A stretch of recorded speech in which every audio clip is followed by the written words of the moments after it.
You burped me and I said thanks, the only way I know how. Projectile. Welcome back to Nappy Confessions, episode 16.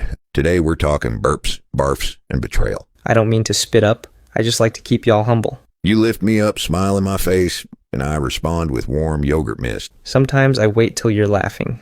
That's when I know it'll hit the hardest. Tummy time?